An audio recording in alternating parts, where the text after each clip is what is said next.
Your favourite shopping destination value zone hyper mart ఇప్పుడు మన అమీర్పేట్ లో పిల్లర్ నంబర్ 1081 వద్ద. ఇప్పుడు మా ఇంటికాడ పిల్లలు మీరు ఏదైనా ఫన్నీ వీడియో పెట్టండి 18+వి అవి దాన్ని కాపీ కొట్టేస్తారు. రీసెంట్లీ గణేష్ పండాలు పెట్టినప్పుడు చాలా మంది పిల్లలు పెద్ద పెద్ద క్రియేటర్స్ని కాపీ కొట్టి వాళ్ళు అలా చేస్తున్నారు. వాళ్ళు అది ఎంతవరకు కరెక్ట్? ఇప్పుడు నాన్ వెజ్ నా ఒక హోటల్ దగ్గర పోయి ఈ హోటల్ పేరు చూడండి అన్నాడు, అది అసలు మన దగ్గర అది వల్గర్, అది అక్కడ వాళ్ళ లాంగ్వేజ్ కాబట్టి అది సో అండ్ సో ఆ హోటల్ పేరు ఉంది.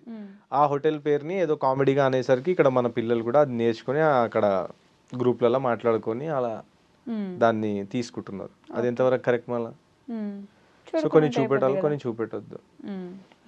అట్లా ఎవరిని అనగలం, అందరి కోసం వాళ్ళ ఛానల్ కోసం వాళ్ళు పనిచేసే వాళ్ళే. పని చేస్తే కరెక్టే అండి, కానీ టార్గెట్ చేయడం అనేది కరెక్ట్ కాదు ఎవరికి అయినా సరే. నేను అనుకుంటున్నాను. మీరు చెప్పారా పోనీ అట్లా టార్గెట్ చేయడం కరెక్ట్ కాదని మీరు వీడియో చేశారా? ఇట్లా వీళ్ళని వాళ్ళు టార్గెట్ చేశారు, నాకు నచ్చలేదని వీడియో. నేను అలా చెప్పలేదు, కానీ నేను చెప్పింది ఏంటంటే రోస్ట్ చేసుకోవచ్చు, లేదా ఒకవేళ మీకు చెప్పి అయినా రోస్ట్ చేయాలి, ముంగటి పర్సన్కి చెప్పండి చేస్తున్నామని, తర్వాత స్క్రిప్టెడ్ అని చెప్పేసేయండి, అది ఓకే అవుతుంది. కానీ ఇలా పర్సనల్లీ ఒక మదర్ని అనడం, నువ్వు ఎక్కడికి వెళ్ళి వచ్చావు, అక్కడికి వెళ్ళి వచ్చావు, ఇలా ఫేక్ ఎలిగేషన్స్ పెట్టడం అనేది అలా అప్పుడు అది ఎక్కువగా సీరియస్ అవుతున్నప్పుడు అది కరెక్ట్ కాదనిపిస్తుంది నాకు. ఇప్పుడు చూసారు కదా బెట్టింగ్ యాప్స్లో ఏమైంది. సో అలా చేయొద్దు. ఏదైనా ఫన్నీగా ఉండాలి అంటారు. ఫన్నీగా ఉండాలా, ఎంటర్టైన్మెంట్ ఉండాలా, మీరు నవ్వాలా నేను నవ్వాలా, అలా ఉండాలి, కానీ టార్గెట్ చేయడం అనేది కరెక్ట్ కాదు. ఓకే, యూట్యూబ్ నుంచి మీరు నేర్చుకున్న ఒక బెస్ట్ థింగ్ ఏంటి ఇప్పటి వరకు? యూట్యూబ్ నుంచి నేను నేర్చుకున్నది ఏంటంటే, యూట్యూబ్ వల్ల అయితే చాలామంది బాగుపడతారు. నా యూట్యూబ్ వల్ల నా లైఫ్ చేంజ్ అయిందని నాకు ఒక నమ్మకం. ఇంకా అంటే డైలీ చాలా నేర్చుకోవచ్చు అండి యూట్యూబ్ నుంచి, కొత్త కొత్త విషయాలు నేర్చుకోవచ్చు. ఇప్పుడు ఏఐ వస్తుంది, ఏఐ అంటే యూట్యూబ్ ఒక నాకు టీచర్ లెక్క. ఓకే, నేను ఎప్పుడైనా ఇప్పుడు మీరు ఏమైనా చెప్పారనుకోండి కొత్త వర్డ్, ఫస్ట్ అది యూట్యూబ్లో సెర్చ్ చేస్తా.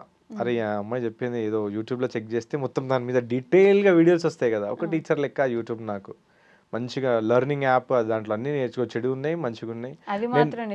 హైలైట్ చెప్పాలంటే నేను ఎడిటింగ్ నేర్చుకుంది యూట్యూబ్లో, వీడియో ఎలా తీయాలా అది కూడా నేర్చుకుంది యూట్యూబ్లోనే, మళ్ళా డిఫరెంట్గా క్రియేటివిటీ ఎలా చేయాలా అది కూడా నేర్చుకుంది నేను యూట్యూబ్లోనే, అన్ని నేర్చుకుంది యూట్యూబ్లోనే, మళ్ళీ చేస్తుంది యూట్యూబ్లోనే. యూట్యూబ్ చాలా నేర్పిస్తుంది యాక్చువల్లీ, చాలా పాజిటివ్స్ ఉంటాయి, అవన్నీ వదిలేస్తారు అందరూ, అసలు పాజిటివ్ ఉంటే పట్టించుకోరు కూడా.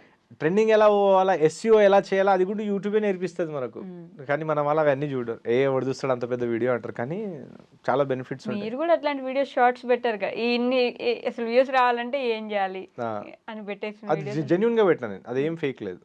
మీరు కావాలంటే నా ఇన్స్టా ఐడి ఇప్పుడు స్పాట్లో ఓపెన్ చేసినా కానీ మిలియన్స్ ఆఫ్ వ్యూస్ ఉంటాయి. అది నాకు ఎలా వస్తుంది అనేది నేను జెన్యూన్గా పబ్లిక్కి చెప్పాను. అర్థమైన వాళ్ళు వాడుకొని చేసుకుంటారు, ఎవరికైతే కాలేరు వాళ్ళు నాకు మెసేజ్ పెడతారు, ఇది అర్థం కాలే అది అర్థం కాలే. బట్ జెన్యూన్గా అయితే వర్కౌట్ అవుతుంది. ఎస్ఈఓ అనేది కరెక్ట్గా ఎస్ఈఓ చెయ్యరు, ఓ ట్రెండింగ్ పాట నడుస్తుంది దాని మీద పెట్టేయంగానే వర్కౌట్ కాదు. అది కరెక్ట్గా అప్లోడ్ చేయడం హెచ్డి క్వాలిటీలో అన్నీ చూసుకోవాలా, అప్పుడు వర్కౌట్ అవుతుంది. యూట్యూబ్ నుంచి ఇప్పటివరకు ఎంత సంపాదించారు? ఎన్ని లక్షలు సంపాదించారు యాక్చువల్లీ? అది చెప్పలేమండి, ఇంకా అది చెప్పలేం. నెంబర్ చెప్పకపోయినా ఇంత అని ఒక ఎస్టిమేషన్ చెప్పండి మాకు. అది నేను ఇప్పుడు చెప్పాను అనుకో ఇంత నాకు వస్తుంది అని, సో మీరు ఇంకా వేరే క్రియేటర్స్ కానీ ఎవరైనా సరే కానీ వీడికి ఇంత వస్తుంది కదా, దీనికన్నా డబుల్ మనం సంపాదించాలా ఎలా అయినా సరే అని, అదొక మీ మైండ్ సెట్లో పడిపోతుంది.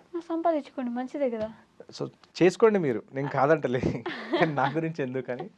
సో వస్తాయి, బాగానే వస్తాయి, ఇన్కమ్ అయితే మంచిగా వస్తుంది. ఒక నెలకు ఒక ఐఫోన్ కొనుక్కుని ఎంత వస్తాయా? ఈజీలీ, అదైతే ఈజీలీ.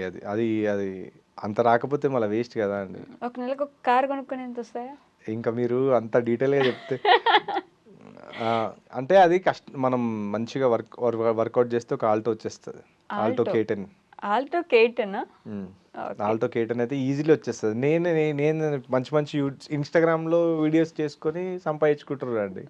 యూట్యూబ్ అయితే పక్కనే చెప్తున్నాను. ఇన్స్టాగ్రామ్లోనే మంచి ఫాలోవర్స్ ఉన్న వ్యక్తి ఒక రీల్ పెడితే, ఒక రీల్ ప్రమోషన్స్కి 10K ఛార్జ్ చేస్తాడు, ఒక నార్మల్ ఒక మంచి వ్యూవర్షిప్ ఉన్న వ్యక్తి. సో ఒక్క రీల్కి 10K అండి, ఒక్క చిన్న 1 minute వీడియోకి. సో ఒక 5 వీడియోస్ పెడితే 50,000. మళ్ళీ అది యూట్యూబ్కి సంబంధమే లేదు. మన అదే వీడియో మీరు యూట్యూబ్లో పెడితే మీకు దునియా రెవెన్యూ. సో ఈజీలో వచ్చేస్తుంది అది.